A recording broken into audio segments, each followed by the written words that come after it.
انسانی دماغ میں چپ لگانے کی منظوری ملنے کے بعد ایلون مسک کی کمپنی نے رضاکاروں کی ریکروٹمنٹ شروع کر دی۔ السلام علیکم دوستو، ورلڈ ایکسپوز ٹی وی میں خوش آمدید۔ دنیا کی امیر ترین شخص ایلون مسک کی کمپنی نیورالنک نے انسانی دماغ میں کمپیوٹر چپ نصب کرنے کی منظوری ملنے کے بعد ریکروٹمنٹ شروع کر دی۔ بلومبرگ کے مطابق نیورالنک کو ایسے انسانوں کی ضرورت ہے جن پر برین امپلانٹ کا تجربہ کیا جا سکے۔ انسانوں کے دماغ میں چپ امپلانٹ کر کے اس کے ذریعے ان کے دماغ کو کمپیوٹر اور دیگر ڈیوائسز سے منسلک کیا جائے گا۔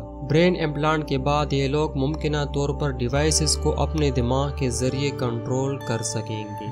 اگر یہ تجربات کامیاب ہو گئے تو اب تک ہالی ووڈ کی فلموں میں دکھائی جانے والی یہ ٹیکنالوجی حقیقت کا روپ دار لے گی اور انسانوں کی دسترس میں آ جائے گا۔ ان تجربات کے لیے ماہرین کو ایسی مریضوں کی ضرورت ہے جو ریڑھ کی ہڈی کی الرجی یا پٹھوں کی سنگین بیماری ایمیوٹروفک کی وجہ سے بازو اور ٹانگوں سے مکمل طور پر مفلوج ہو چکے ہیں۔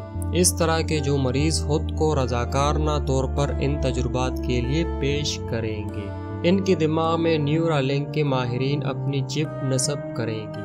رپورٹ کے مطابق نیورالنک کے ماہرین اس کمپیوٹر چپ کی تیاری پر 6 سال سے کام کر رہے ہیں اور بندر پر اس کا کامیاب تجربہ کیا جا چکا ہے۔ گزشتہ سال امریکہ کے ادارے فوڈ اینڈ ڈرگ ایڈمنسٹریشن نے نیورالنک کو انسانوں پر تجربات کی اجازت دینے سے انکار کر دیا تھا، تاہم رواں سال مئی میں کمپنی کو اجازت دے دی گئی۔ رپورٹ کے مطابق یہ کمپیوٹر چپ سرجری کے ذریعے مریضوں کے دماغ کے اس حصے میں نصب کیے جائیں گے جو جسمانی حرکت کو کنٹرول کرتا ہے۔ اس چپس کے ذریعے مریض ممکنہ طور پر کمپیوٹر اور موبائل فون وغیرہ کو اپنے دماغ کے ذریعے آپریٹ کر سکیں گے۔